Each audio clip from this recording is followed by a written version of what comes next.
Ton sang parle beaucoup mieux que tous les vains discours entendus sur la terre.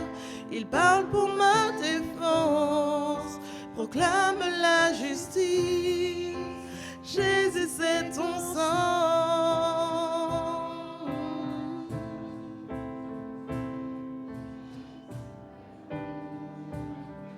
La croix, témoin de ta grâce, montre le cœur du Père et nous ouvre la voie. Confiants nous avançons, non par nos propres forces, mais seulement par ton sang.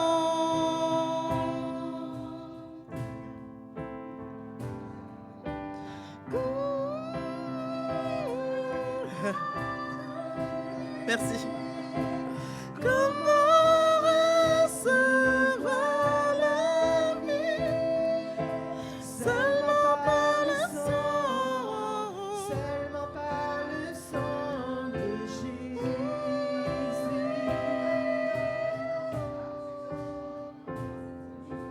Comment être purifié? Excusez-moi, j'arrive pas à entendre le... C'est laquelle la bonne? Parce que du coup, vous n'avez pas pris la bonne tonalité, non? Vous avez pris un octave différent? Ouais. Oui, parce que je cherchais la note dans ma tête, mais c'était pas la bonne qui est sortie, je pense. Attends. Jésus, c'est ton sang. Connaître pas. Ouais, c'est haut en fait. Ouais. En fait, c'était ça, mais c'est haut. Ouais. Comment est-ce pardonner? Comment recevoir la vie? Seulement par le sang, seulement par le sang de Jésus.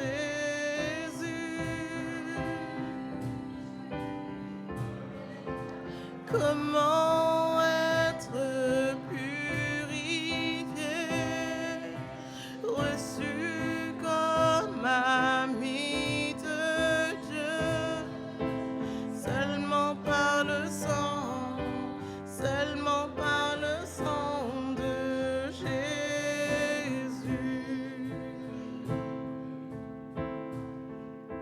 Seulement par le sang, seulement par le sang de Jésus.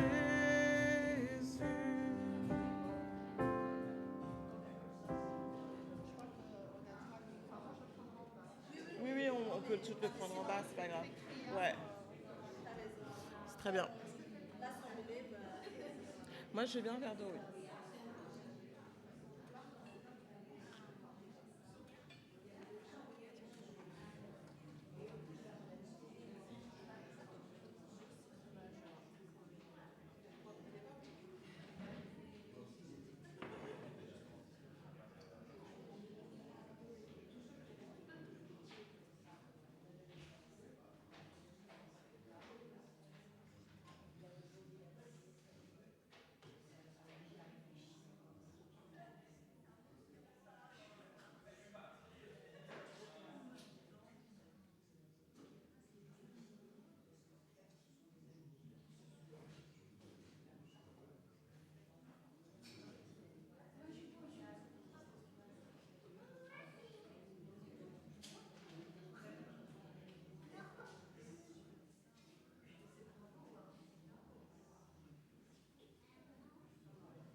tu m'as racheté, mon cœur veut t'adorer.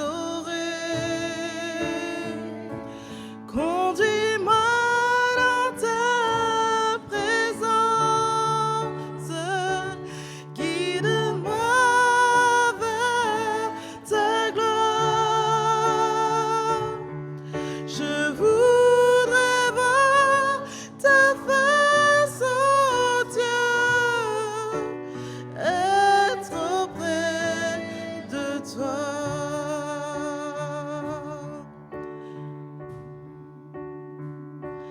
Conduis-moi dans ta présence, guide-moi vers ta gloire. Je voudrais voir ta face, oh Dieu, être auprès de toi.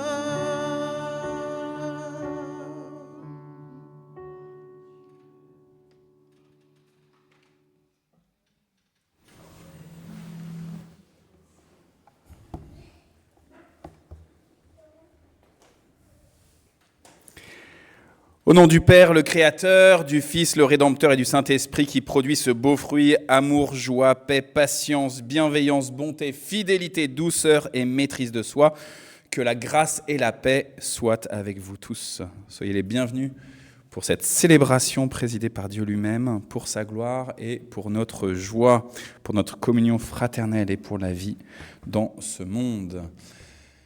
Tout à l'heure, quelqu'un m'a dit... Patrick, pour pas le dénoncer, il me dit « Ah, mais il y a du monde, dites donc, pour un premier dimanche du mois d'août !» Donc soyez les bienvenus, vous qui êtes si nombreux, en effet, pour un culte en plein milieu de l'été. On a entendu que c'était la période des chassés-croisés. Bison Futé nous a dit « Ah, c'est foutu sur les routes, là, ne prenez pas la route !» Vous êtes venus, du coup, ici dans le temple. Vous avez été protégés et c'est une grâce de pouvoir être avec vous ce matin et aussi avec les frères et les sœurs qui sont connectés. Tout à l'heure, j'ai vu que mon épouse et mes enfants étaient connectés du sud de la France sur Facebook, donc je les salue, évidemment. On va continuer une série de prédications sur le fruit de l'esprit dont parle l'apôtre Paul dans le 5e chapitre de l'épître aux Galates. Et aujourd'hui, on va se pencher sur la patience. Mais avant tout cela, nous allons confesser la foi de l'Église selon le symbole des apôtres. Je crois en Dieu, le Père Tout-Puissant, Créateur du ciel et de la terre. Je crois en Jésus-Christ, son Fils unique, notre Seigneur, qui a été conçu du Saint-Esprit et qui est né de la Vierge Marie. Il a souffert sous Ponce Pilate, il a été crucifié, il est mort, il a été enseveli, il est descendu aux enfers. Le 3e jour, il est ressuscité des morts, il est monté au ciel, et il siège à la droite de Dieu, le Père Tout-Puissant. De là, il reviendra pour juger les vivants et les morts. Je crois au Saint-Esprit, la Sainte Église universelle, la communion des saints, la rémission des péchés, la résurrection de la chair et la vie éternelle. Amen. Et je vous invite à prendre place. Alors, le premier chant qu'on a entonné ce matin, c'est un chant qui n'est pas habituel dans notre répertoire. Aujourd'hui, ça va être un certain nombre de nouveaux chants qu'on va découvrir, qu'on va apprendre. Et je me régale déjà d'avance qu'on puisse comme ça. J'ai entendu, vous avez réussi à bien l'entonner, à bien le prendre, ce premier chant. Donc je sais aussi que le Seigneur va vous conduire. Pour les annonces, ouais, il fait chaud, hein, il fait vite chaud. Ça fait du bien de mettre le voile, de mettre le rideau. Pour les annonces, donc en dehors de notre culte qu'on a tous les dimanches à 10h30 pendant l'été et jusqu'au 14 septembre inclus, je signale qu'on maintient aussi le groupe de prière tous les mardis, alors uniquement par Zoom et de 14h à 15h. C'est un temps qui est précieux pour pouvoir confier au Seigneur lui déposer ensemble en communion fraternelle les uns pour les autres tous nos différents sujets. Il y en a qui sont endeuillés, c'est bien de prier pour eux. Il y en a qui sont malades, il y en a qui sont opérés aussi. C'est bien comme ça de se retrouver et de pouvoir alimenter nos différents sujets. Et puis, en plus du groupe de prière qui se retrouve tous les mardis après-midi pour poursuivre justement le lien de communion fraternelle. Donc pour ceux qui participent à ce groupe de prière, on a un groupe WhatsApp dédié. À chaque fois, évidemment, tous les sujets, ils sont dans l'intimité de ce groupe de prière, que ce soit par WhatsApp ou par Zoom le mardi. Je vous ai dit que les cultes étaient à 10h30 jusqu'au 14 septembre inclus, parce que le 14 septembre, ce sera la journée de rentrée de l'Église. Et c'est une journée habituellement où on consacre l'ensemble des responsables de l'Église, que ce soit les prédicateurs, que ce soit les projectionnistes. Merci à Thomas et à Tévi d'être derrière. Ils sont deux. Je disais à Thomas là dernièrement, c'est notre ambition de faire grandir encore un petit peu ce groupe pour que désormais ils soient toujours deux là-bas, pour qu'il y en ait un qui gère la sono et un qui gère la projection. Donc on va essayer de trouver des personnes encore. Donc on consacre aussi évidemment les conducteurs de louanges, ceux qui s'occupent de l'accueil, etc., etc. Donc culte de rentrée, 14 septembre, aussi à 10h30, avec cette consécration. On aura aussi ce jour-là un baptême, le baptême du petit Eden. Donc la semaine dernière, ils sont venus, ses parents et lui. Donc venez entourer cette famille. Et puis à l'issue de ce culte, on a toujours l'habitude de faire un repas. Dernièrement, quelqu'un m'a dit « Arnaud, je trouve qu'on ne mange pas beaucoup en ce moment à l'église. Les repas du dimanche, il y en a un petit peu moins que je me souviens il y a quelques années. En tout cas, donc notez bien, 14 septembre, repas, chacun vient avec ses spécialités, on met tout en buffet et ça sera un beau moment. Le week-end suivant, le 20 et 21 septembre, c'est les journées du patrimoine. On aura une exposition ici dans le temple, probablement aussi une exposition dans les salles paroissiales, et puis des conférences, concerts.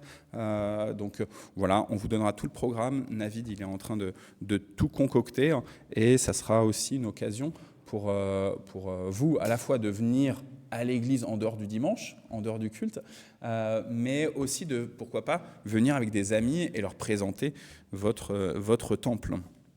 Et ce même week-end du 20 et 21 septembre, on va relancer quelque chose que je pense, Michel et Nathalie, je regarde vers vous, parce que moi, depuis que je suis arrivé, je ne l'ai pas vu, donc ça fait 6 ans que j'en ai pas vu.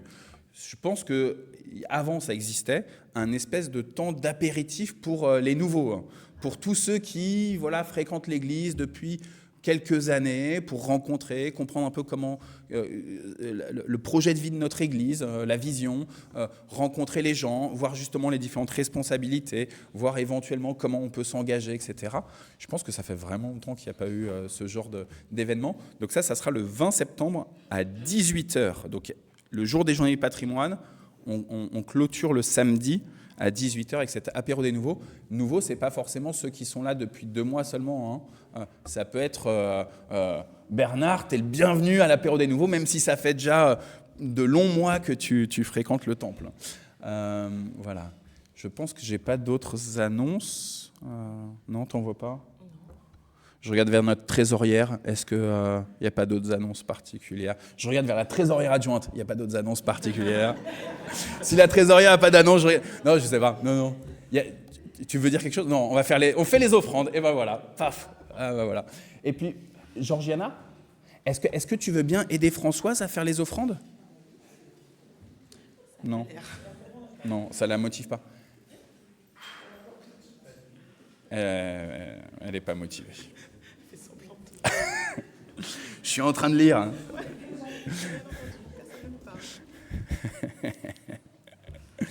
Tu nous as fait rire, Georgiana.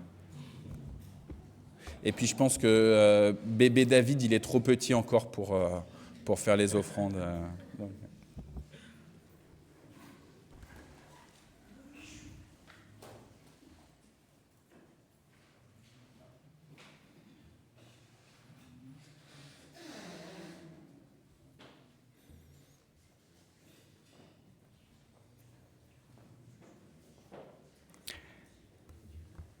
Et nous prions.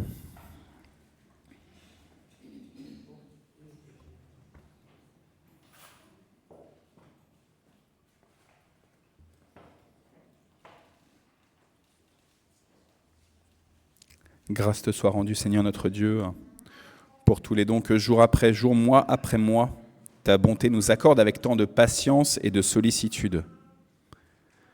Seigneur notre Dieu, il nous est impossible de te rendre autant que ce que tu nous accordes. Alors permets, s'il te plaît, que ces offrandes apportées aujourd'hui te témoignent de notre amour et de notre consécration à ton service. Nous sommes tes serviteurs et tes servantes. Que ces offrandes témoignent de notre désir de voir s'étendre ton royaume par l'intermédiaire de ton Église, notre Église. Amen. Dans le désert, après avoir accompagné le peuple en dehors de la maison de servitude, Moïse fut appelé par Dieu à gravir une haute montagne. C'est raconté dans Exode chapitre 24. « Monte auprès de moi sur la montagne et tiens-toi là. Je veux te donner les tablettes de pierre sur lesquelles j'ai écrit l'enseignement et la loi pour que tu les enseignes aux Israélites. » Et à la fin du chapitre 24, on apprend que Moïse pénétra dans la nuée, continua à monter et resta sur la montagne 40 jours et 40 nuits. C'est long, 40 jours et 40 nuits. C'est tellement long que le souci entra dans le cœur des Israélites, dans le cœur du peuple de Dieu qui était en bas de la montagne. Lorsque les Israélites virent que Moïse tardait à redescendre de la montagne, alors, parce qu'ils ont du souci, ils se réunirent auprès d'Aaron et lui dirent « Fabrique-nous un Dieu qui marche devant nous. Nous ne savons pas ce qui est arrivé à ce Moïse, l'homme qui nous a fait sortir d'Égypte. » Le peuple de Dieu était angoissé face au temps qui s'écoulait et au cours duquel il ne voyait rien venir. Des questions, des doutes naissaient dans leur esprit et des ragots sortaient de leur bouche.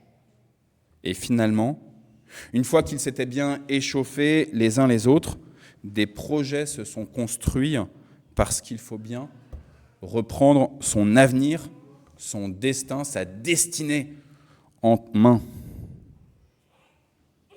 Quel orgueil, frères et sœurs, de penser que nous pouvons gérer et même bien gérer notre destinée. Cet avenir dont seul le Créateur a toutes les cartes en main.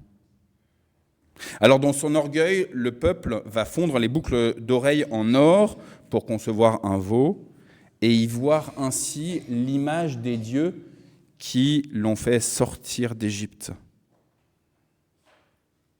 Quant à nous, peut-être que nous n'avons pas fondu nos bijoux pour modeler une statue à honorer, mais probablement que nous avons, poussé par les mêmes peurs que le peuple de Dieu, eu l'orgueil de vivre sans se soucier du Créateur de toute vie, de celui qui est le guide et celui qui assigne des responsabilités dans ce monde et selon ses plans.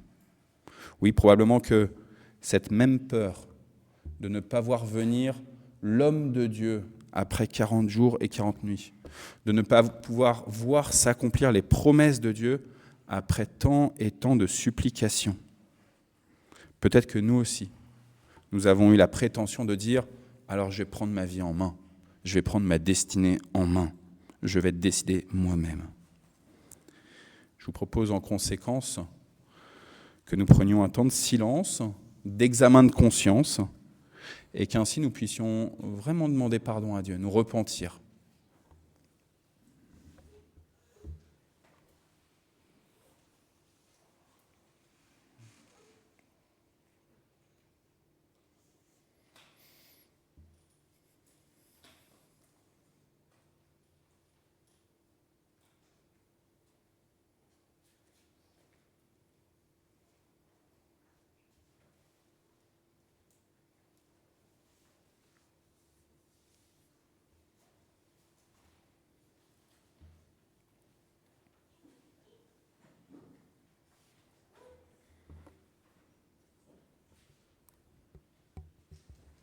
Seigneur, nous reconnaissons notre suffisance. Nous essayons d'être le juste juge de nos existences. Nous tentons de n'en faire qu'à notre tête. Nous nous auto-justifions et nous nous auto-glorifions.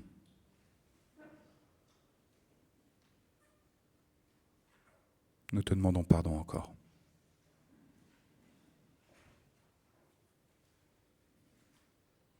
Pardon de faire comme si tu n'existais pas.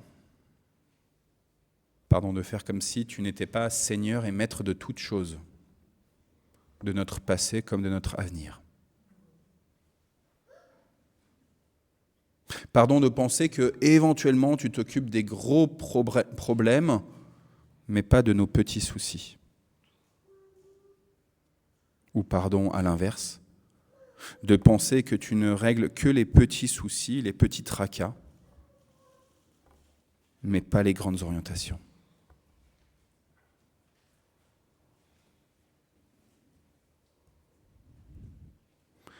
Nous portons le deuil, Seigneur, de cet orgueil. Nous le plaçons sur le bois de la croix de ton Fils. Reçois-le, s'il te plaît. Pardonne ton peuple et renouvelle-nous. Renouvelle notre corps, renouvelle notre intelligence, notre âme, nos émotions et renouvelle notre esprit. Amen. Lorsque Moïse a vu le veau d'or, son sang n'a fait qu'un tour. Et du coup, de colère, il était là avec les 2 tablettes de pierre, il les a explosées au sol. Et il va supplier Dieu de pardonner au peuple, et Dieu va le reconvoquer à nouveau 40 jours et 40 nuits sur la montagne. Et voici, il y a une discussion entre Dieu et Moïse, c'est dans Exode chapitre 34. Le Seigneur descendit dans la nuée, il se tint là, aux côtés de Moïse, il proclama son nom, le Seigneur, puis il passa devant Moïse.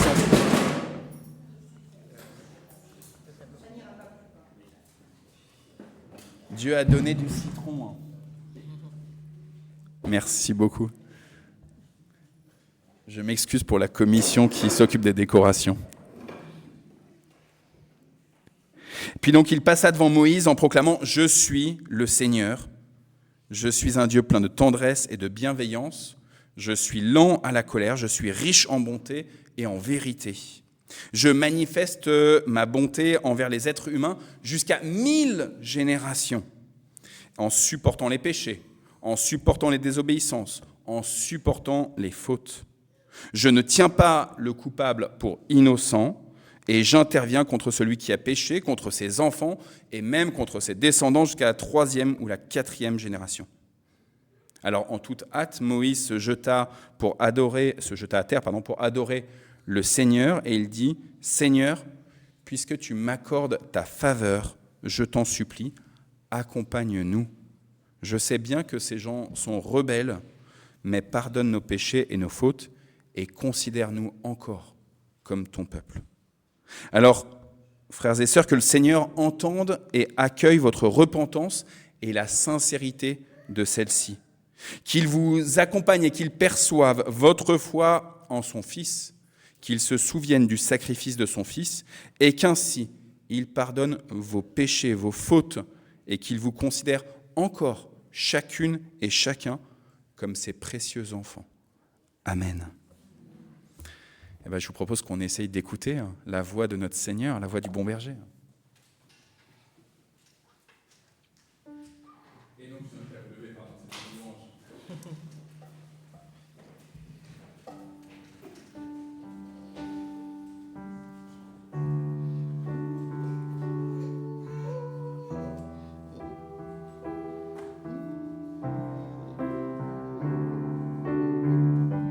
Si je me tais, oh, j'apprendrai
viens t'offrir, Seigneur, ce que j'ai de meilleur. Je viens t'offrir ma vie. Oui, à toi, Jésus-Christ. Et même si je suis fragile, et même si c'est difficile, je chanterai gloire à l'Éternel. Je chanterai louange à son nom. Je chanterai Dieu, mon essentiel. Je chanterai en l'honneur de son nom. Je viens te dire, Seigneur, que tu es mon bonheur. Non, rien ne peut détruire notre bel avenir. Et même si je suis fragile, et même si c'est difficile, je chanterai gloire à l'Éternel. Je chanterai louange à son nom. Je chanterai Dieu, mon essentiel. Je chanterai en l'honneur de son nom. Toute ma vie, je redirai que tu as donné ta vie. Toute ma vie, je redirai que tu as payé le prix. Toute ma vie, je redirai que je ne vis que pour lui. Je chanterai gloire à l'Éternel. Je chanterai louange à son nom. Je chanterai Dieu, mon essentiel. Je chanterai en l'honneur de son nom.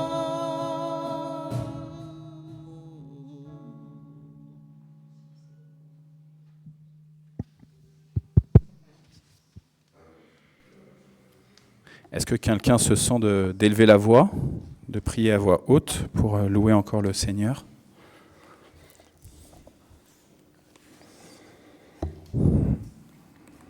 Merci Seigneur pour toutes tes bontés dont tu nous combles. Merci pour cet amour, pour cette paix qui vient de toi et qui, si elle n'est pas encore manifeste dans le monde, existe néanmoins. Merci pour la perfection de ta création. Merci de nous permettre de nous rassembler en ton nom et de t'adorer. À toi le règne, la puissance et la gloire. Au nom de Jésus-Christ. Amen. Amen, amen. Je vous invite à vous asseoir. On va prendre juste quelques minutes pour pouvoir exprimer des actions de grâce On ne va pas être trop long parce qu'il y a plusieurs textes bibliques pour le temps de la parole, mais on va quand même se prendre ce moment-là. Donc. Bien, récemment, je réfléchissais justement à la bonté de l'Éternel et comme il répond à nos prières et comme il les exauce, pas toujours comme on voudrait, pas toujours dans les temps où on voudrait, mais néanmoins, c'est là. Mon frère aîné était très handicapé et quand il était petit, mes grands-parents avaient donné un terrain aux IMC qui leur serait revenu si un centre pour handicapés n'avait pas été construit dans les 10 ans. Il n'a pas été construit autour de Montgardé. Et pourtant, aujourd'hui, il y a un centre pour handicapés qui est là où il y avait le bois de Quetch, à Aubergenville. Donc la prière a été entendue. Le plan de Dieu pour Jean, c'était qu'il aille à Montlucourt et puis à la fondation de John Bost, à la Force. Mais la prière a été entendue et ce centre pour handicapés existe. Et j'y réfléchissais avec beaucoup de gratitude parce que c'est improbable finalement qu'il y ait eu un centre pour handicapés à Aubergenville. Mais ça prouve vraiment que nos prières sont entendues. Amen. Donc, grande est la bonté de notre Seigneur. Amen. Amen. Merci. Merci beaucoup, Noël. Merci du témoignage. Alors, il y a Anne aussi. Merci. Je voulais parler de Luc, qui me souciait beaucoup parce qu'il était avec un Donc gars... ton fils. Mon dernier fils. Voilà, qui était avec un gars qui profitait de lui, et je l'avais toujours vu. Et bon, il ne voyait pas, mais là, le gars était jusqu'à lui demander de lui donner l'entièreté du loyer, qu'il paye l'entièreté, alors qu'il n'avait qu'une seule chambre. Donc lui, il s'est taillé, mais heureusement, merci Seigneur, j'ai un autre de mes fils qui habite pas loin, et donc il l'a recueilli. Et donc je remercie Seigneur parce qu'il a ce pied à terre, et au niveau du boulot, ça va super bien. Donc merci Seigneur. Eh bien, merci. Et on prie pour tes enfants, pour tes triplés notamment. Mais là, c'est pas un triplé, c'est pour mes Mais je dis notamment tes triplés. Est-ce que quelqu'un d'autre a... Ouais, Caroline, merci beaucoup.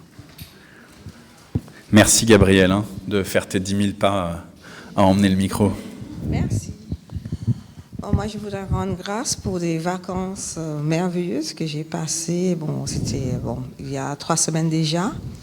D'abord avec les causes, le séjour adapté avec les personnes malvoyantes. J'étais un peu appréhensif parce que c'est une personne bien portante avec un non-voyant, mais on ne peut pas choisir. Donc, je me demande, mais qui j'aurai cette année ? Et ça s'est très bien passé. Et la deuxième semaine, je suis partie à Futuroscope avec ma fille de cœur qui n'a pas l'occasion de voir grand-chose à part son quartier. Elle était vraiment très, très contente. Et je remercie le Seigneur pour cette occasion de montrer autre chose qu'un quartier sinistre. Voilà. Et dernière raison de me réjouir, je vais prendre ma retraite le 1er décembre, mais à partir de septembre, je ne travaillerai plus le dimanche. Parce qu'avant, je pouvais venir qu'un dimanche sur 2, et même parfois, j'étais tellement fatiguée que je venais même pas le dimanche où j'étais de repos, mais je suivais par Internet. Sur Facebook. Voilà. Heureusement qu'il y a Facebook, parce que je sais que tu étais une régulière, Caroline. Voilà. Tu es une régulière. Et je remercie Dieu pour ça aussi. Voilà. Et juste, moi, je remercie Dieu aussi parce que du coup, tu donnes du temps, tu vois. Là, tu parlais là à la fois pour la cause, Pour la cause, oui. donc ce séjour dans l'Est de la France, ce temps que tu as donné aussi à cette jeune que tu as accompagnée dans l'Ouest de la France. Mais en fait, tu donnes du temps pour les autres et le Seigneur, il donne du temps pour toi aussi, tu vois. Et donc, il te donne des forces nouvelles. Et ça, c'est important aussi. Et donc, on peut remercier le Seigneur aussi de ces forces qu'il t'accorde. Amen. Merci Nathalie. Moi, je voulais remercier le Seigneur parce que il nous a donné des petits-enfants qu'on adore et qui ont passé 1 mois chez nous, là, en juillet. Et c'est vraiment une grâce d'avoir des petits-enfants, que la vie continue comme ça, et qu'on garde de bonnes... qu'on arrive à les réunir, que la famille continue à se consolider, enfin, on l'espère. Et voilà, je voulais vraiment, c'est un don de Dieu de nous donner des enfants, des petits-enfants, et donne de la joie dans la maison. Et puis comme je te l'ai écrit cette semaine, hein, aussi du temps que vous leur accordez justement pour créer la cousinade, tu vois. C'est-à-dire que c'est pas évident, c'est pas inné de se retrouver avec des cousins, des cousines. Hein, c'est beaucoup d'énergie, et Dieu nous donne l'énergie. Et c'est le cadre aussi que vous apportez, en fait, Michel et toi. Et donc, on bénit le Seigneur sur ce cadre-là aussi que vous pouvez apporter grâce au Seigneur. Je vous propose une dernière action de grâce éventuellement, et sinon, on passe au temps de la liturgie de la parole. Ok, alors Gab, je te prends le micro, si tu veux. Merci beaucoup. Merci beaucoup. Alors le texte qu'on va prendre en premier, c'est dans le livre des Nombres, donc dans le Premier Testament, dans la Torah, donc dans les 5 premiers livres. Et donc on va le lire ensemble. Vous voyez, il y a 24 versets, enfin 25. Donc toute l'assemblée éleva la voix et poussa des cris. Et le peuple pleura pendant la nuit. Tous les enfants d'Israël murmurèrent contre Moïse et Aaron, et toute l'assemblée leur dit : que ne sommes-nous morts dans le pays d'Égypte, ou que ne sommes-nous morts dans ce désert ? Pourquoi l'Éternel nous fait-il aller dans ce pays où nous tomberons par l'épée, où nos femmes et nos petits-enfants deviendront une proie ? Ne vaut-il pas mieux pour nous retourner en Égypte ? Et ils se dirent l'un à l'autre : nommons un chef et retournons en Égypte. Moïse et Aaron tombèrent sur leur visage en présence de toute l'assemblée réunie des enfants d'Israël. Et parmi ceux qui avaient exploré le pays, Josué, fils de Nun, et Caleb, fils de Yéphouné, déchirèrent leurs vêtements. Et ils parlèrent ainsi à toute l'assemblée des enfants d'Israël : le pays que nous avons parcouru pour l'explorer est un pays très bon, excellent. Si l'Éternel nous est favorable, il nous mènera dans ce pays et il nous les donnera. C'est un pays où coule le lait et le miel. Seulement, ne soyez point rebelles contre l'Éternel. Ne craignez point les gens de ce pays, car ils nous serviront de pâture. Ils n'ont plus d'ombrage pour les couvrir. L'Éternel est avec nous, ne les craignez point. Toute l'assemblée parlait de les lapider lorsque la gloire de l'Éternel apparut sur la tente d'assignation devant tous les enfants d'Israël. L'Éternel dit à Moïse : jusqu'à quand ce peuple me méprisera-t-il ? Jusqu'à quand ne croira-t-il pas en moi, malgré tous les prodiges que j'ai faits au milieu de lui ? Je le frapperai par la peste, je le détruirai. Mais je ferai de toi, dit-il à Moïse, une nation plus grande et plus puissante que lui. Moïse dit à l'Éternel : les Égyptiens l'apprendront, eux, du milieu desquels tu as fait monter ce peuple par ta puissance. Et ils diront alors aux habitants de ce pays : ils savaient que toi, l'Éternel, tu es au milieu de ce peuple, que tu apparais visiblement, toi, l'Éternel, que ta nuée se tient sur lui, que tu marches devant lui le jour dans une colonne de nuée, et la nuit dans une colonne de feu. Si tu fais mourir ce peuple comme un seul homme, les nations qui ont entendu parler de toi diront : l'Éternel n'avait pas le pouvoir de mener ce peuple dans le pays qu'il avait juré de lui donner.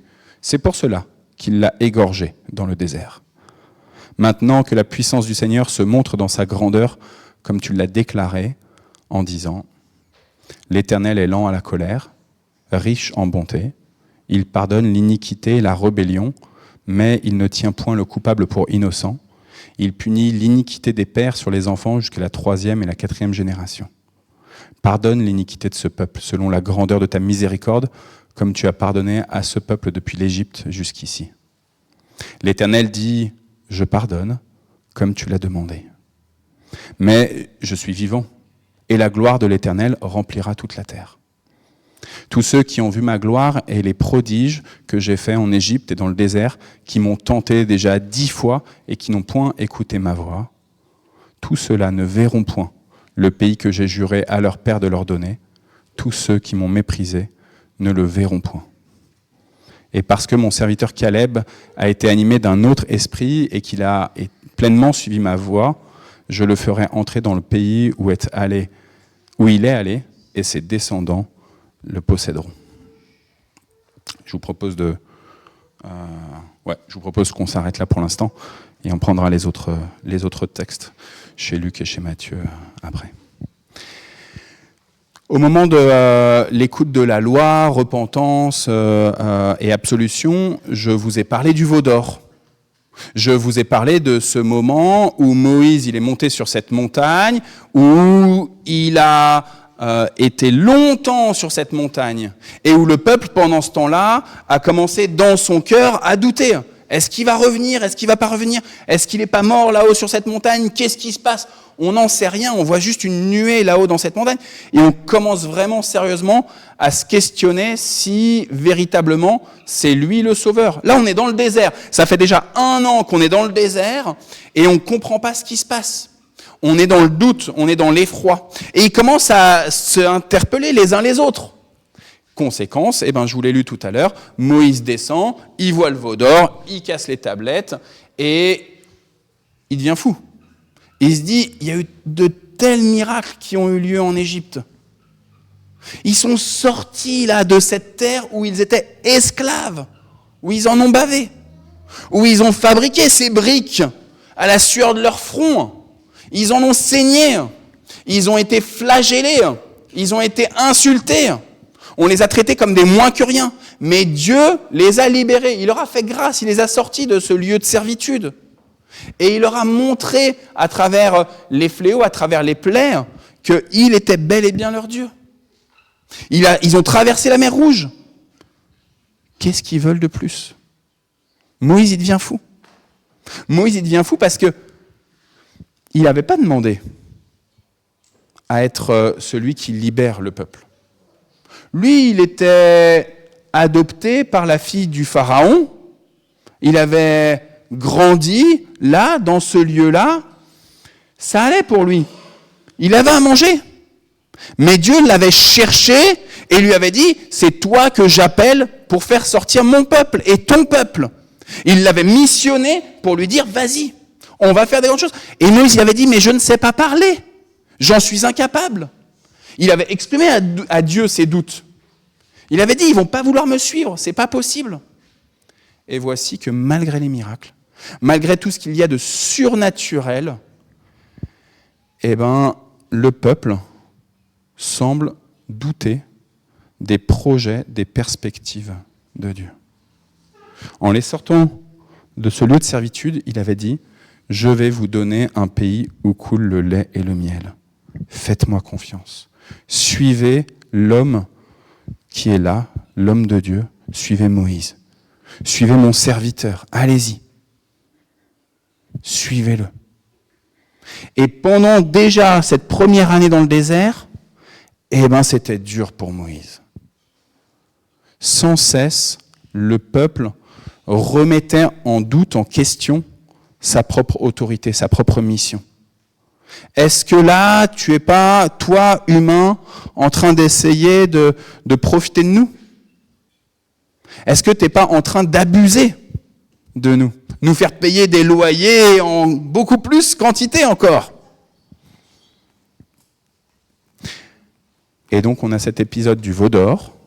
Moïse casse les tablettes, mais malgré tout, Moïse dit à Dieu, s'il te plaît, pardonne-leur. Dieu va offrir la possibilité de réécrire encore des tablettes. Dieu s'engage. Ce qu'il n'avait pas dit au moment où il donne la première fois les tablettes, il va le dire cette fois-ci, je suis un Dieu patient. Je suis un Dieu lent à la colère. Je suis un Dieu qui pourtant ne laisse pas impuni le coupable. Je ne considère pas le coupable comme un innocent. Je suis un Dieu juste, mais pourtant, je suis patient, lent à la colère. Je suis un Dieu qui pardonne. Il le dit au moment où, c'était le texte que je vous ai lu tout à l'heure dans le livre de l'Exode, au moment où il redonne les tablettes, les nouvelles tablettes à Moïse. Et puis, on continue le trajet. On s'approche de la terre promise. Et c'est là le texte que je viens de vous lire, dans le livre des Nombres. C'est le texte qui est juste après le texte que Marie-Christine vous avait lu il y a 15 jours. Et donc, ils arrivent vers cette terre promise, ils envoient des espions observer cette terre promise, et retour des espions après 40 jours, à nouveau, 40 jours, et ben le peuple maugrait. Est-ce qu'ils ont commencé à douter quand il y avait les espions pendant les 40 jours? Ça, c'est pas dit. Par contre, ce qui est dit, c'est que c'est les espions, quand ils reviennent, qui ont été chargés, qui ont été responsabilisés pour observer, pour voir qu'est-ce qui se passe exactement dans ce pays, de quelle manière on peut réussir à prendre possession de ce pays-là. Eh bien, c'est les espions, ceux qui étaient en charge de cette responsabilité d'imaginer un plan, qui vont revenir vers le peuple et dire, oui, c'est vrai, le peuple où nous sommes, ce territoire, où nous sommes appelés, coule le lait et le miel, mais malgré tout, il y a des géants. Et si on y va, on va se faire terrasser.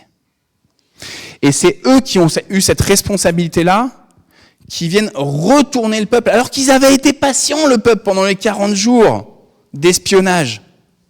Ils semblaient avoir appris pendant ces 40 jours qu'il faut des fois être un peu patient avec Dieu, mais que Dieu va accomplir ses promesses. Malgré tout, les espions sont venus et ont retourné la tête à tout le peuple. Conséquence, le peuple y pleure, le peuple y crie. Et ils n'en veulent pas aux espions. Ils n'en veulent pas aux espions qui ont commencé à remettre du doute en eux. Mais ils en veulent à celui qui a envoyé les espions. Ils en veulent à Moïse. Et puis finalement même, ils en veulent à celui qui a appelé Moïse. Ils en veulent à Dieu. Finalement, ma vie d'avant n'était-elle pas meilleure? Finalement, avant que je confesse le Seigneur Jésus-Christ dans ma vie, est-ce que c'était pas plus simple? Est-ce que avant toutes les contraintes liées à ma foi chrétienne, est-ce que c'était pas plus facile? Quand je n'avais que les soucis du monde, quand je n'avais qu'à penser à mon propre destin, à mes propres occupations de ce monde, à moi et à moi seul. Quand je n'avais pas à me soucier de l'âme de tous ceux que je côtoie dans la rue, que je côtoie dans mon travail, que je côtoie dans mon lieu de vie. Est-ce que c'était pas plus simple, finalement, quand j'avais juste à penser à moi et à moi seul? Alors voilà, le peuple, il est là, il maugrait contre Moïse, il maugrait contre 2 des espions qui prennent la défense de Moïse, Caleb et Josué, et hop, il décide de dire, on veut retourner là-bas, en terre d'Égypte. Nous étions esclaves, oui, mais finalement, on ne va pas périr dans ce désert, ou périr en terre de Canaan, avec des géants qui vont ne faire de nous qu'une bouchée.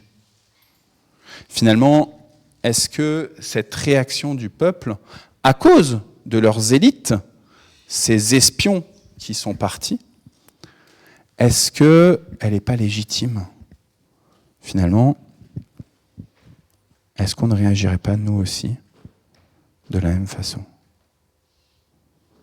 Quelle est notre destinée quand on voit que tout fout le camp? Quand on voit que l'État français, que les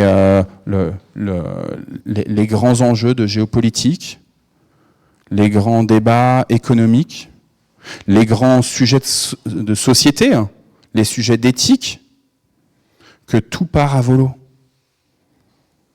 Finalement, est-ce qu'il n'est pas plus préférable de se replier sur soi-même, de vivre sa petite vie, et tant pis, mangeons et buvons, car demain nous mourrons?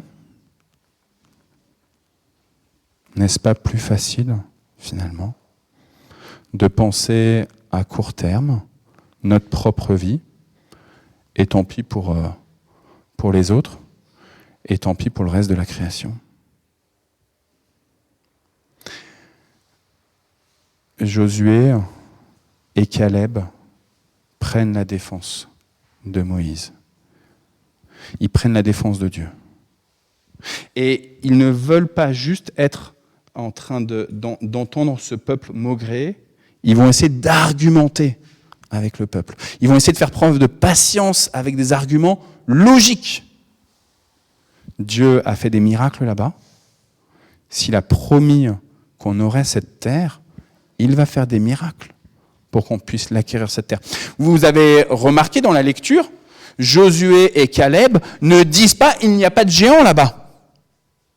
Ils disent pas ça. Ils disent juste « Dieu va les faire tout petits ». Dieu va les faire tout petits pour que nous puissions prendre possession de cette terre. Je ne sais pas, moi, s'il y avait des géants là-bas. Si parmi les Amalécites, par exemple, les gens étaient de grande taille, s'ils étaient comme Goliath un peu. Mais ils ont les yeux pour percevoir que Dieu est capable de rendre très grand ou de rendre très petit ce qui nous fait peur, ou au contraire, ce qui va nous stimuler. Ils vont faire preuve de patience envers le peuple en essayant d'argumenter, mais le peuple, c'est trop tard. Il est fourvoyé. Conséquence, il décide, le peuple, de prendre des pierres et de les lapider. De lapider les 2 espions qui étaient contre eux et de lapider les 2 responsables, Aaron et Moïse, qui les avaient envoyés. Ils décident la mort, c'est le phénomène du bouc émissaire, hein. On s'allie tous ensemble pour tuer une personne, pour tuer un bouc qu'on envoie dans le désert, parce que comme ça, hop, on se décharge de tout notre péché, et comme ça on est tranquille.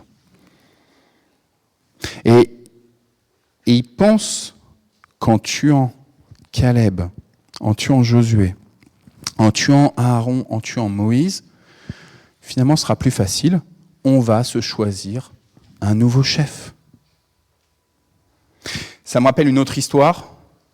Ça me rappelle une histoire où un prophète de Dieu du nom de Samuel, c'est le prophète préféré de Anne, quand Samuel, il entend de la part du peuple qu'ils veulent un roi. Et Samuel, il leur dit, mais vous avez déjà un roi. Il a déjà été révélé, c'est Dieu votre roi. Mais le peuple dit à Samuel, on veut, comme les autres peuples des alentours, on veut un nouveau roi. On veut un roi qui vienne manifester son autorité là de manière visible, en face à face. Alors ils vont avoir leur premier roi, comme les autres peuples. Vous avez proclamé que vous vouliez un roi face à face, vous allez avoir votre roi face à face. Samuel, il n'est pas d'accord au départ. Il n'est même pas d'accord quand Dieu lui dit « Vas-y, oins Saül ». Il ne le veut pas, parce qu'il dit « C'est toi le roi ». Mais Dieu lui dit « Ils ont fait leur choix. Je mets devant toi la vie et la mort.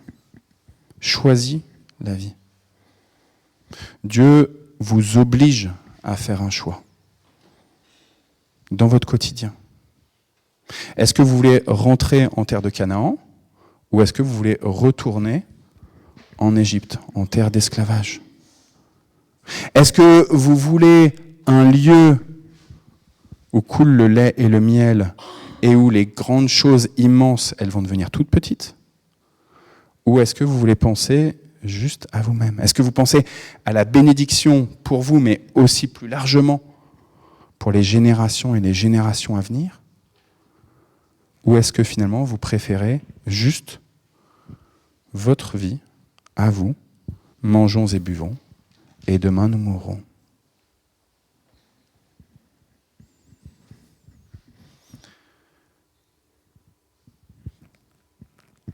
Moïse, il supplie Dieu. S'il te plaît, encore une fois, pardonne à ce peuple. Ce qui est très intéressant, c'est que dans le livre des Nombres, là, ce que je viens de vous lire, Moïse reprend mot pour mot ce que Dieu a dit au moment de la remise des tablettes de la loi la deuxième fois, que je vous ai lu au début. Moïse, il provoque Dieu dans sa prière en lui disant « Voilà ce que tu as dit. Tu es un Dieu qui est lent à la colère. Tu es un Dieu qui est patient. Alors, fais encore preuve de lenteur à la colère et de patience. » Tu le vois, ce peuple, il a toujours été rebelle. Il fonctionne loin de ta face. Il ne pense qu'à court terme et il oublie. Il efface les données de son disque dur interne. Sans cesse. Alors oui, ne compte pas sur lui et ses capacités, mais compte sur toi, ta fidélité. Seigneur Dieu, le Tout-Puissant. Et du coup, Moïse, il provoque Dieu, je vous dis, en redisant les promesses qu'il a prononcées, les engagements que Dieu a prononcés. Est-ce que ça, c'est peut-être pas la solution pour nous dans notre quotidien ? Dans les moments où on est pareil que le peuple, en train de se questionner, est-ce que c'est là que je dois aller ? Est-ce que c'est ça que je dois faire ? Quand j'ai mes enfants qui s'emboucanent, ça arrive rarement, hein. Je profite qu'ils sont connectés. Hein. Et bien, des fois, je me dis, est-ce que ce serait pas plus facile de ne pas avoir d'enfants ? Est-ce que finalement, ce serait pas plus facile que Jonas, Naoum, Esther et même mon aînée Lucie, eh ben, je les refile à quelqu'un d'autre et au moins, je suis pas capable. Je suis pas capable de gérer leurs tensions entre eux et je suis pas capable de gérer les tensions avec moi-même. Oui, mais Dieu, il t'a donné une responsabilité. Souviens-toi de cette responsabilité. Début juillet, on a célébré 2 bénédictions de mariage. Et dans l'une des deux, les mariés, ils se sont fait l'échange des vœux, des engagements l'un envers l'autre. Mais ils ont ensuite pris un tableau et ils ont noté les engagements l'un l'autre sur le tableau. Et ensuite, ils sont allés voir tout le monde au moment du repas et tous les invités ont signé ce tableau-là. J'ai trouvé ça extrêmement pertinent pour se souvenir. Parce que si on compte sur notre mémoire, ça va vite qu'on oublie. Ça va vite d'oublier les promesses de Dieu et nos promesses à l'égard de Dieu. Les promesses au moment de notre conversion à Christ. Vous savez, quand on a encore vraiment le feu, le zèle, qu'on est vraiment tout feu, tout flamme, qu'on ait reçu le baptême en étant adulte, ou en tout cas bien conscient, ou qu'on ait reçu le baptême bébé et qu'il y a eu un moment dans notre vie. Moi, c'était mon cas, j'ai été baptisé à 1 mois. Mais il y a eu un moment dans ma vie où j'ai choisi Dieu, où j'ai choisi de suivre Christ. Des moments où vous avez les larmes, parce que vous sentez la présence de Christ. Parce que vous voyez Christ qui vient vous interpeller pendant la nuit, par exemple. Et ce moment-là, notons-le, inscrivons-le, non pas seulement dans notre mémoire, dans notre cœur, mais de manière formelle, sur un tableau. C'est pour ça que c'est important, frères et sœurs, oh là là, ça y est, j'ai tout à nouveau redétruit. C'est pour ça que c'est important de vivre un baptême, ces actes de conversion, en présence d'autres témoins. Parce qu'ils sont là pour nous rappeler ce qui s'est passé. Parce que dans les moments où on fatigue, dans les moments où on doute, dans les moments où on est dans la période des 40 jours, où on vit un carême qui est juste, qu'on n'a pas choisi, qui nous est imposé, dans les moments de désert profond, dans les moments où on ne mange pas à notre faim, dans les moments où on vit drame sur drame, dans les moments où on ne comprend pas et où on dit « mais Dieu, tu es où ?» Eh bien les autres sont là pour nous dire « souviens-toi. Souviens-toi de la promesse de l'Éternel, ton Dieu, ton Père, pour toi. Il ne t'abandonne pas. Il ne te lâche pas, malgré ce que tu traverses, malgré ce qui est horrible dans ton existence actuellement. Il ne t'abandonne pas. Il est là, fidèle. Il t'a promis que tu rentrerais dans cette terre de Canaan. Il t'a promis une terre d'espérance, non pas pour toi-même seulement, mais pour tout le peuple. Et pour que de génération en génération, on se souvienne que Dieu est un Dieu grand, immense et fidèle, patient, lent à la colère. Qu'on se souvienne que tu es pécheur. Pas besoin de dire, moi je suis sanctifié, je suis saint, je suis parfait. Bon, moi oui, je le suis, mais vous, je sais que... Pas besoin de dire ça. Reconnais que tu as péché. Pas besoin de dire les péchés à tout le monde. Hein. C'est dans votre intimité avec Dieu. Hein. Mais des fois, c'est utile de le dire. Oui, j'ai fait un veau d'or. Pour ceux qui ne le savent pas, j'avais un Bouddha chez moi. Je vous ai déjà raconté ça. Hein. J'avais des petits Bouddhas chez moi. Alors, je vous avoue que ça venait pas de moi au départ, ça venait d'Isabelle. Paf, je balance comme ça. Et un jour, avec Isabelle, on s'est dit, bon, il faut qu'on fasse quelque chose avec ces petits Bouddhas, là. Ils calaient les livres. Ils étaient bien, ces petits Bouddhas, ils calaient les livres. Mais on s'est dit, non, vraiment, ça, quand même, ça va pas, quoi. C'est dans une famille pastorale, hein. J'étais déjà pasteur, hein. Donc, c'était utile, ouais. Mais juste, c'était une idolâtrie, quoi. Et donc, du coup, je me suis dit, on va s'en débarrasser. Qu'est-ce qu'ils font dans la Bible quand tous les livres qu'ils ont, qui viennent amener, non pas la foi en Christ, dans les actes des apôtres, quand ils se convertissent, eh ben, ils brûlent les livres. Est-ce que nous, on a pris les Bouddhas et on les a brûlés? Non, on les a filés à ma belle-sœur. Ça fait tâche. Et je vous avoue que quand je vais, alors il y en a un chez ma belle-mère et un chez ma belle-sœur. Quand je vais chez ma belle-mère, comme c'était le cas là en juillet, je vois le petit Bouddha. Ma belle-mère est catholique, hein, elle est chrétienne, hein, et je vois le petit Bouddha et je me dis, est-ce qu'un jour je vais pas essayer discrètement de le dérober et hop, le mettre à poubelle? Et je sais pas parce que maintenant c'est un cadeau, donc c'est un cadeau empoisonné. Bon, ok. Se souvenir de notre péché, pas pour culpabiliser, pas pour nous dire « Ah, flagellation, je suis vraiment un moins que rien ». Non, j'ai été un moins que rien quand j'ai commis ce péché-là, mais Dieu m'a restauré. Mais Dieu, parce qu'il est patient, parce qu'il est persévérant avec moi, parce qu'il est fidèle, parce qu'il s'est engagé à ce que je puisse aller dans cette terre promise, parce qu'il a promis qu'il allait prendre soin de chacune et de chacun d'entre nous, et qu'il allait prendre soin de nous dans cette génération-là, mais aussi dans la génération d'après.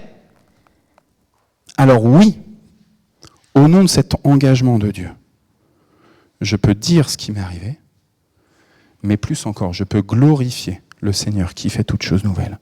Et encourager les frères et les sœurs qui traversent aussi pareillement ce même type de situation. Et pourtant, c'était dur. Vous avez entendu dans la promesse de Dieu, Dieu dit, je bénis jusqu'à la 1000e génération, mais je ne laisse pas innocent celui qui est coupable. Je ne laisse pas innocent celui qui est coupable. Je suis un Dieu qui juge. Je suis un Dieu qui vient poser quand même une limite. Je dis pas, allez, c'est bon, tout est ok, tout est grâce. Je suis un Dieu de miséricorde, c'est pas grave. Vous avez fait une bêtise, vous avez tué quelqu'un, ok, pas de problème, c'est ok. Non, je suis un Dieu qui ne laisse pas impuni celui qui est coupable.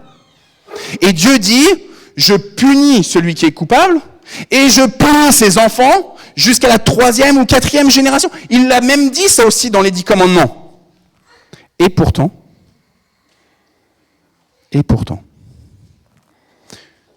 après le texte que je vous ai lu,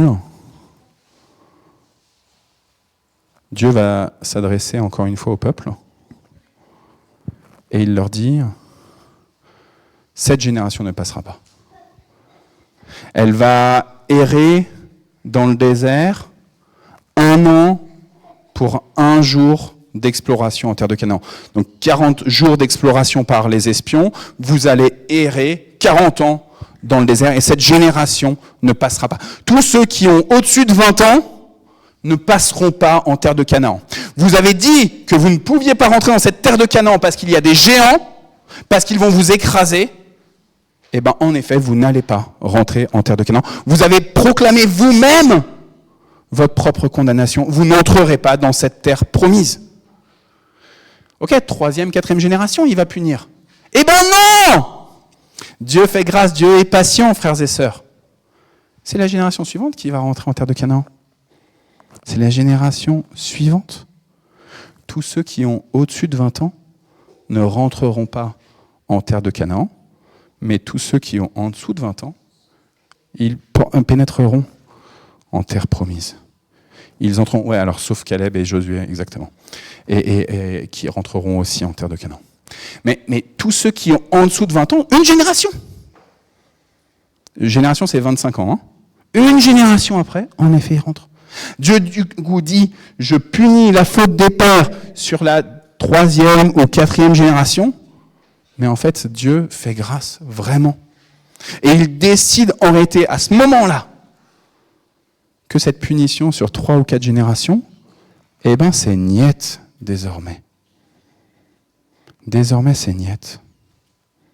C'est important parce que Jésus, plus tard, on va lui dire, est-ce que c'est parce que les parents, ils ont commis des péchés que les enfants, ou les petits-enfants, ils subissent le courroux de Dieu?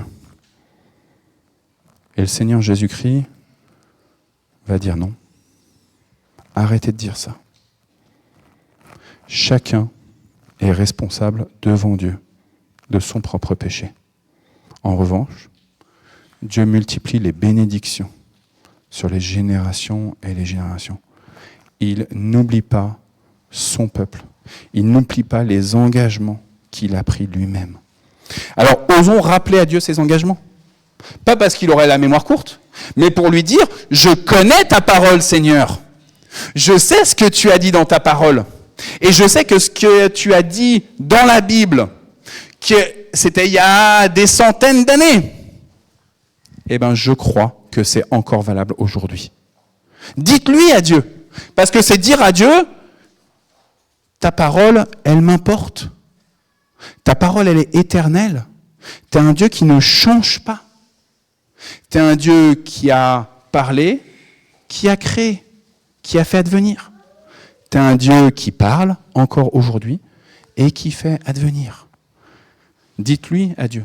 Alors ça veut dire, alors je sais que Marie-Christine, elle vous encourage tout le temps pour ça, ça veut dire qu'il faut que vous lisiez la parole. Hein.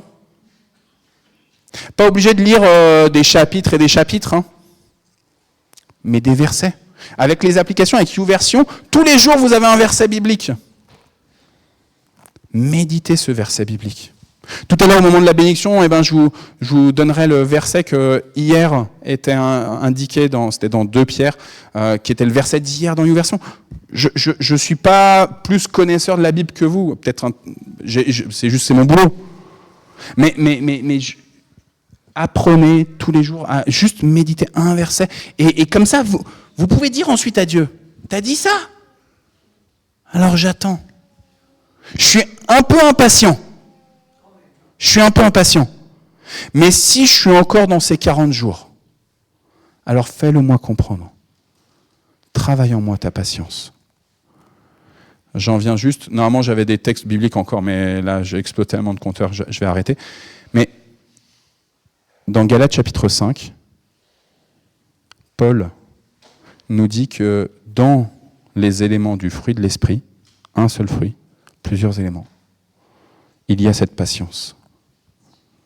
Vous ne pouvez pas être patient par vous-même. Vous ne pouvez pas dire « Ok, maintenant je proclame que je suis patient ». Parce que quand survient le malheur, eh ben, vous risquez de ne pas être si patient que ça. Quand tarde la promesse, quand tarde le projet pour lequel vous avez beaucoup travaillé déjà, eh ben, votre patience, elle est vraiment mise à rude épreuve. Et votre proclamation pour vous-même, vous savez, c'est comme moi quand je fumais, quand je disais « Allez, j'arrête de fumer », ben, en fait, non, c'était pas si facile que ça. Le jour où ça a changé, c'est quand j'ai dit « Seigneur, Seigneur, délivre-moi ». J'avais honte de fumer. Je me souviens, j'ai arrêté pendant que j'étais à l'église de Noisy-le-Sec, que j'étais pasteur. J'étais pasteur à Noisy-le-Sec, et dans ma communauté de Noisy-le-Sec, eh ben, je me disais, c'est pas bien de fumer quand on est pasteur. Et des fois, j'avais des réunions dans cette communauté de Noisy-le-Sec, j'étais bien énervé après la réunion. Il y avait des choses qui m'avaient bien agacé. Et après, après la réunion, une fois que tout le monde était parti, j'allais me griller une clope, mais je faisais pas ça devant tout le monde. J'allais me planquer. Et puis comme en plus le presbytère, il était au Lilas, qu'il fallait que je marche, que je prenne le bus ou que je prenne le vélo, et ben souvent je faisais ça quand j'étais en chemin en train de partir, quand personne n'allait me voir. Enfin personne de la communauté directement. Mais finalement sur la route, qui est-ce que je vois? Et finalement même, ceux qui humains ne me voient pas, le Seigneur me voit. Et du coup, cette culpabilité, chacun fait comme il peut. Hein. S'il y en a qui fument parmi vous, je ne veux pas du tout vous condamner en disant vous êtes des sales pécheurs, vous allez mourir en enfer. Hein. Chacun fait comme il le sent dans son cœur. Et pour moi, là, je sentais qu'il y avait quelque chose qui n'était pas net en termes d'addiction. Mais du coup, je pouvais proclamer « Allez, j'arrête de fumer !» Et ça ne marchait pas. Comme de la même manière qu'on peut proclamer « Je veux être patient !» Je suis patient. Ben non, en fait, ça ne marche pas. C'est quand tu dis à Dieu, développe ton fruit en moi. Tu es un Dieu patient. Tu es un Dieu qui est lent à la colère. On reviendra la semaine prochaine sur une partie du fruit de l'esprit qui est la maîtrise de soi. On reparlera encore de cette question de la colère. Développe en moi ta patience. Fais en moi un cœur nouveau. Tu es un Dieu patient. Ton Fils Jésus-Christ a été patient. Jusqu'à quand vous supporterai-je, hommes de peu de foi? Vous savez, quand ils reviennent, qu'ils n'ont pas réussi à faire des miracles. Il a été patient jusqu'au bout, jusqu'à la croix. Alors oui, qu'aujourd'hui, vous puissiez ressentir cet esprit du Seigneur qui développe en vous ce caractère d'être des filles et des fils patients, des femmes et des hommes remplis de cette patience de Dieu. Amen.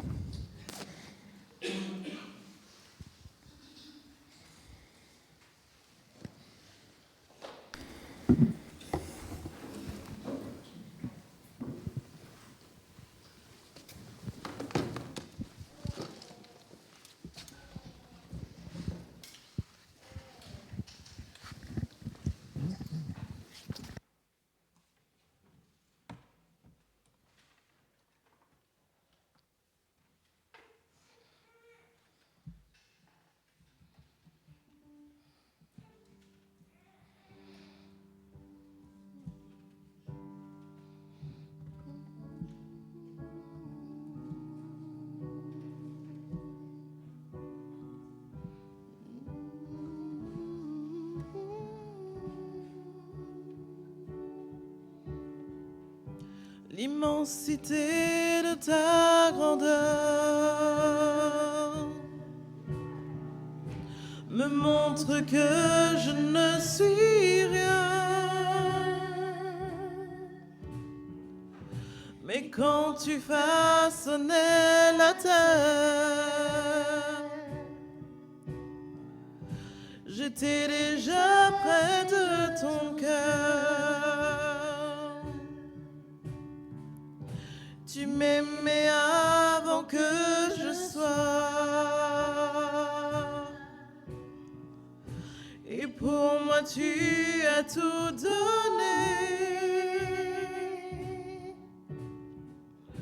Toi seul pouvais me libérer.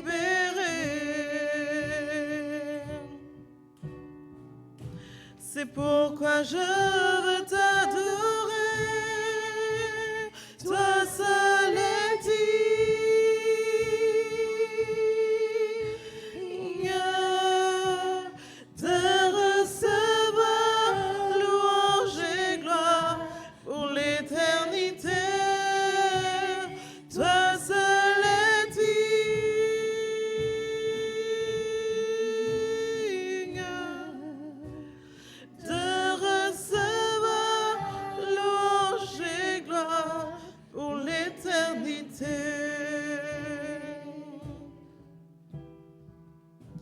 Dans ta présence, je me tiens, car tu as ce dont j'ai besoin. La joie, la vie et le bonheur sont dans tes parvis, mon sauveur. Toi seul est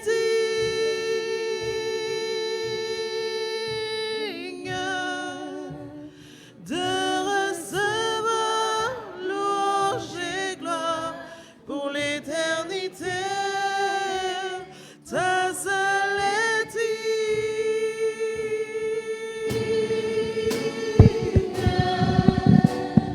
de recevoir louange et gloire pour l'éternité.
Seigneur notre Dieu, quelle joie de pouvoir te reconnaître et te louer pour ce que tu es, ce que tu as accompli et ce que tu réalises encore aujourd'hui. Ta fidélité à l'égard des créatures que nous sommes est extraordinaire. Nos pères ont mis ta patience à rude épreuve et pourtant tu as envoyé ton Fils pour leur salut et le nôtre. Grâce te soit rendue pour la poursuite de ton engagement envers nous.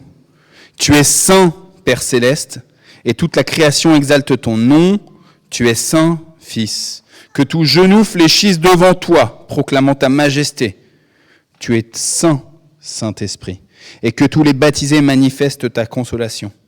C'est toi, Esprit Saint, que nous invoquons sur les espèces, ce pain, ce vin, ce jus de raisin, et sur notre assemblée, tous rassemblés ensemble, et nous souvenons de ce repas où Jésus a pris du pain, où il a rendu grâce, où il a rompu le pain et où il l'a donné à chacune et chacun de ses disciples en disant « Prenez, mangez, ceci est mon corps, il est donné pour vous et pour la multitude.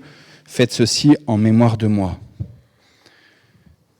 Et puis à la fin de ce repas de Pessah, il a également élevé la coupe, rendant grâce à son Père et notre Père, Et il l'a donné à chacune, à chacun de ses disciples en disant « Prenez, buvez-en tous, car ceci est mon sang, le sang de l'alliance nouvelle et éternelle. Il est répandu pour vous et pour un grand nombre, pour le pardon de tous les péchés, de tous les péchés. Faites ceci chaque fois que vous en boirez, en mémoire de moi. » Que toute créature fasse silence, adorons le Seigneur notre Dieu et intercédons pour ce monde qui en a tant besoin.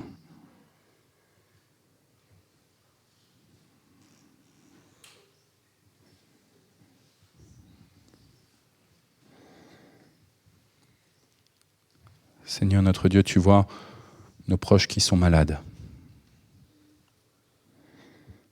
dans leur corps,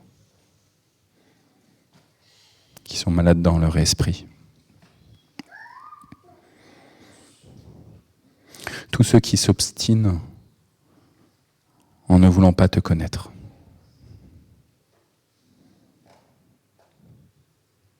Tu n'es pas venu pour les bien portants, mais pour tous ceux qui se reconnaissent malades. Alors oui, nous te supplions, Seigneur, interviens s'il te plaît. Nous te les nommons dans le secret de nos cœurs.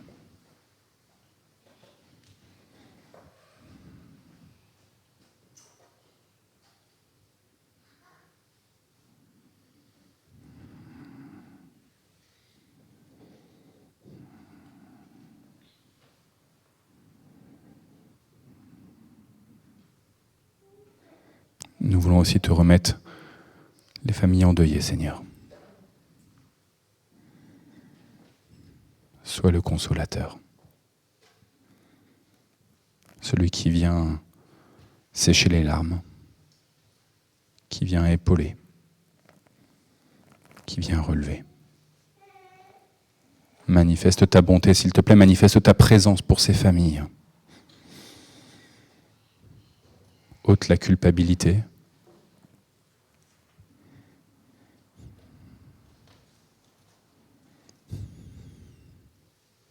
Révèle-toi.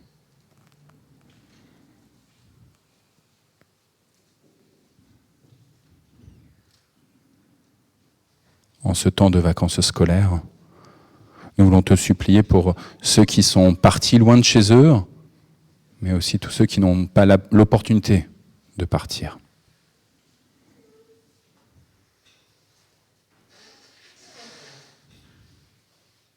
Oui, s'il te plaît, Seigneur. Vient signifier que leur présence dans leur environnement est utile et nécessaire.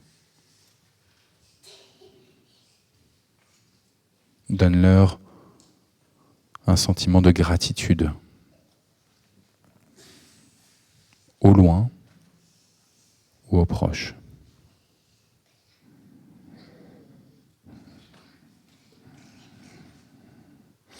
Nous voulons te supplier pour tous ceux que tu as appelés en responsabilité. En particulier tous ceux qui, comme Moïse, ne se sentaient pas capables d'accompagner ton peuple, de faire sortir ton peuple de l'esclavagisme. Nous te supplions, Seigneur, pour tous ceux qui, en ton nom, sont appelés à manifester ton royaume, à prier, imposer les mains, guérir, redonner de la joie.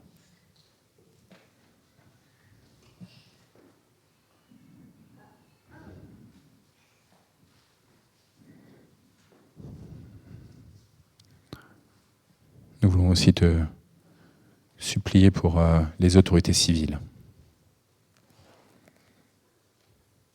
Utilise-les, s'il te plaît, en te révélant à elles.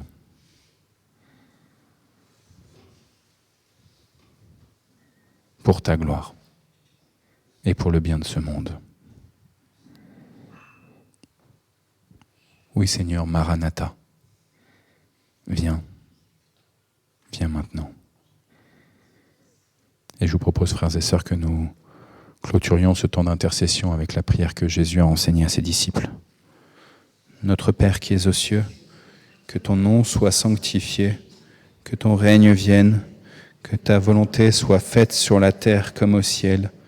Donne-nous aujourd'hui notre pain de ce jour. Pardonne-nous nos offenses, comme nous pardonnons aussi à ceux qui nous ont offensés. Et ne nous laisse pas entrer en tentation, mais délivre-nous du mal, car c'est à toi qu'appartiennent le règne, la puissance et la gloire, pour les siècles des siècles. Amen. Voici, dit le Seigneur, je me tiens à la porte et je frappe. Si quelqu'un entend ma voix et ouvre la porte, j'entrerai chez lui, je prendrai la scène avec lui et lui avec moi. Viens, Seigneur Jésus, viens bientôt. Seigneur, nous ne sommes pas dignes que tu entres chez nous, mais dis seulement une parole et nos familles et notre Église et nous-mêmes, nous serons guéris. Dis seulement une parole et ce monde sera réconcilié. Amen. Je vous invite à ce que nous formions un cercle de communion pour vivre ce moment de communion fraternelle de Sainte Seine. Je rappelle qu'il y a du vin et qu'il y a aussi du jus de raisin pour ceux qui ne prennent pas de vin ou qui préfèrent.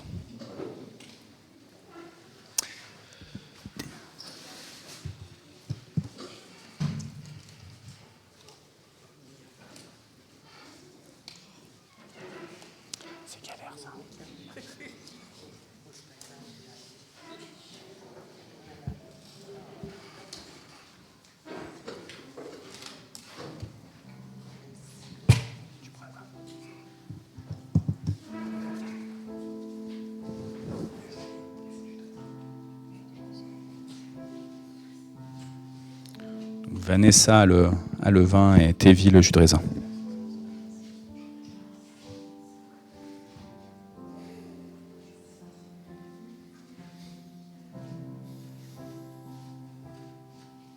Ton sang parle beaucoup mieux que tous les vains discours entendus sur la terre.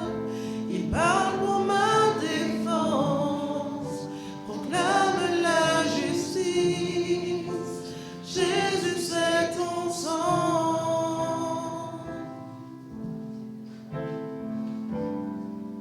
La croix, témoin de ta grâce, montre le cœur du Père et nous ouvre la voie. Confiants, nous avançons, non par nos propres forces, mais seulement par ton sang.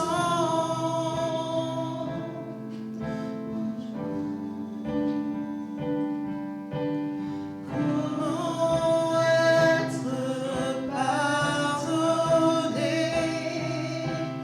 Comment recevoir la vie? Seulement par le sang, seulement par le sang de Jésus.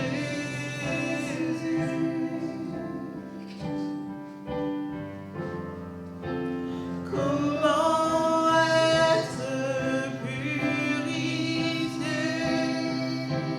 reçu comme ami de Dieu, seulement par le sang, seulement par le sang de Jésus.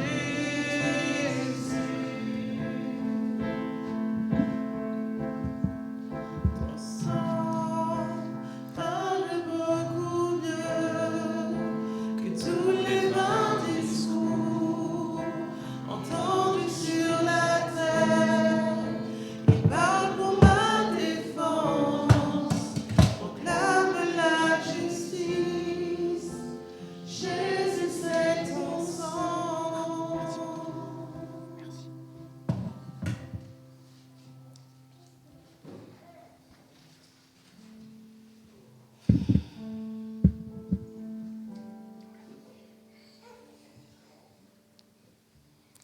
Prenez et mangez, ceci est le corps du Seigneur, il est donné pour vous, pour votre salut.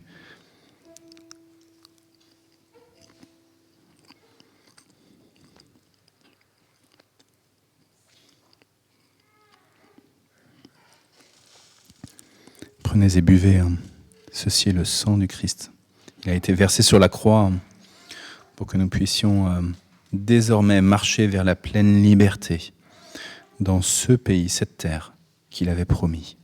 Amen.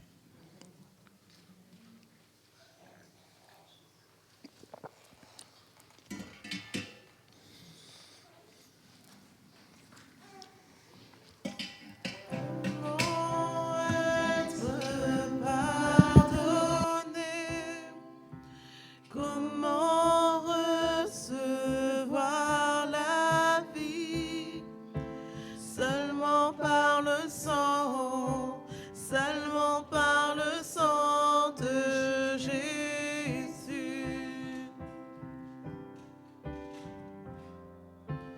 Comment être purifié, reçu comme ami de Dieu, seulement par le sang, seulement par le sang de Jésus.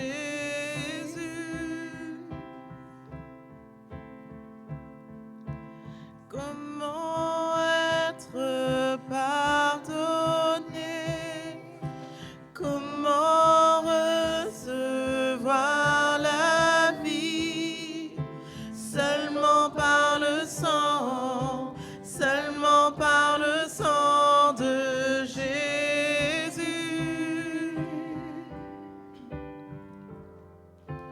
Comment être purifié, conçu comme ami de Dieu, seulement par le sang, seulement par le sang de Jésus.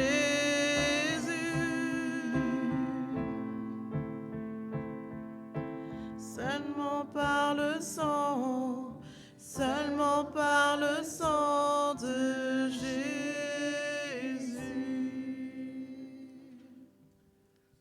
À reprendre place en restant debout, si vous le voulez bien, pour recevoir la bénédiction et pour le dernier chant. Comme je vous l'ai annoncé tout à l'heure, je vais utiliser le verset du jour d'hier dans l'application YouVersion. Donc, dans la deuxième lettre de Pierre. Le Seigneur ne tarde pas à réaliser sa promesse, comme certains le pensent. Il fait preuve de patience envers vous, car il refuse que même un seul court à sa perte. Au contraire, il veut que tous aient l'occasion de changer de vie. Alors oui, que l'Esprit Saint, que le Saint-Esprit développe en vous la même patience que Dieu a à votre égard, pour que vous soyez saints, vous aussi, comme votre Père Céleste est saint. Au nom du Père, du Fils et du Saint-Esprit. Amen.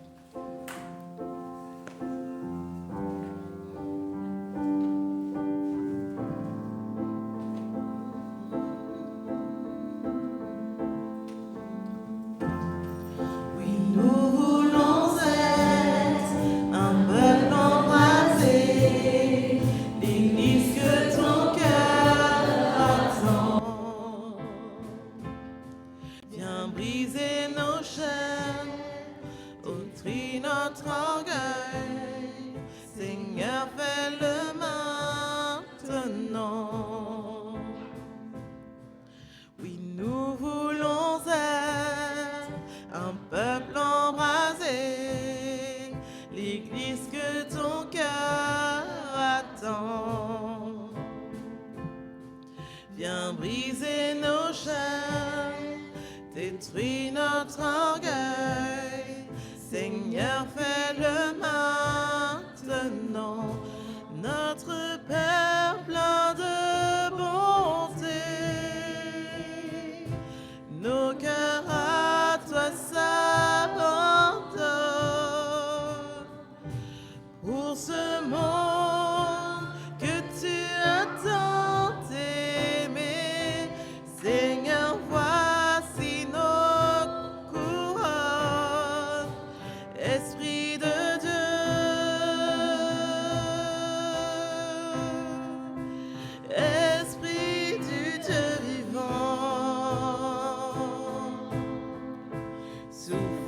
du nord, souffle du sud, souffle de l'est, souffle de l'ouest, Esprit de Dieu,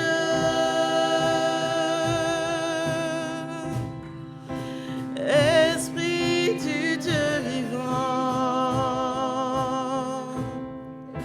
souffle des quatre vents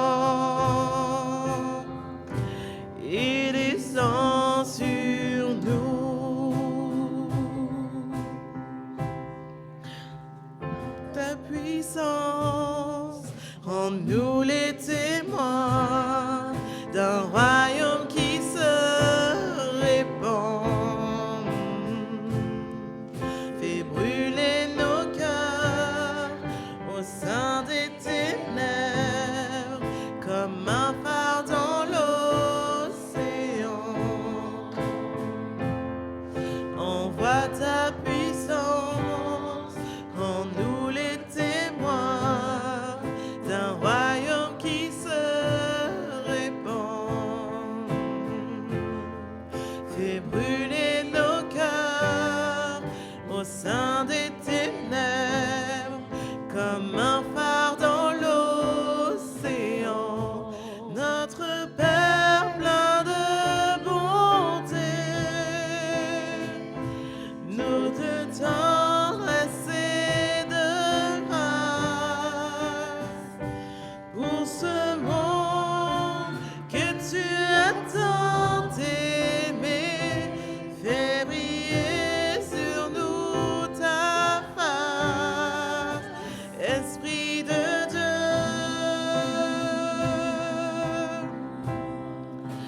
Esprit du Dieu vivant,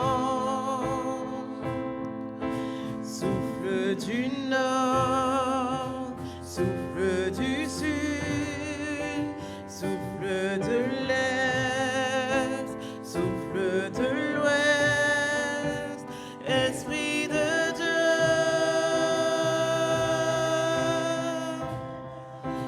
Esprit du Dieu vivant,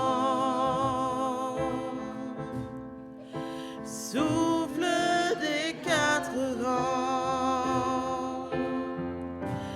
et descend sur nous. Je vais encore juste prendre la parole. Il y a un certain nombre de personnes qui sont parties en vacances, mais il y en a aussi, vous êtes nombreux là ce matin, et il y en a plusieurs qui sont tout seuls pendant ce temps de vacances scolaires.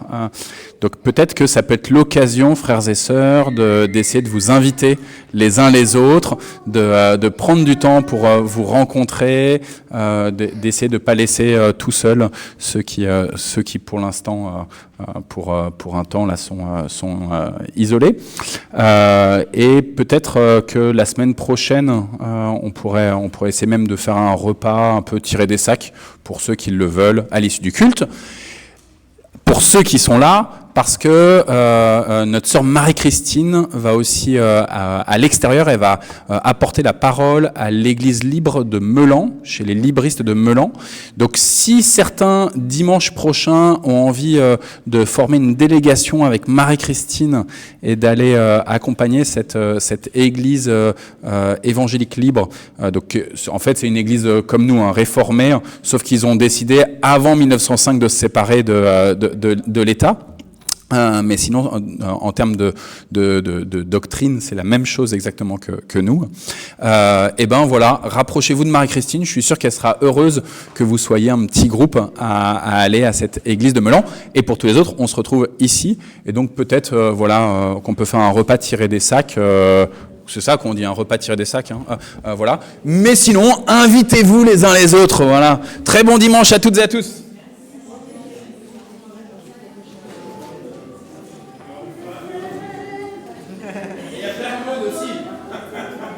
Et Claude me dit, il y aura frère Claude avec Marie-Christine.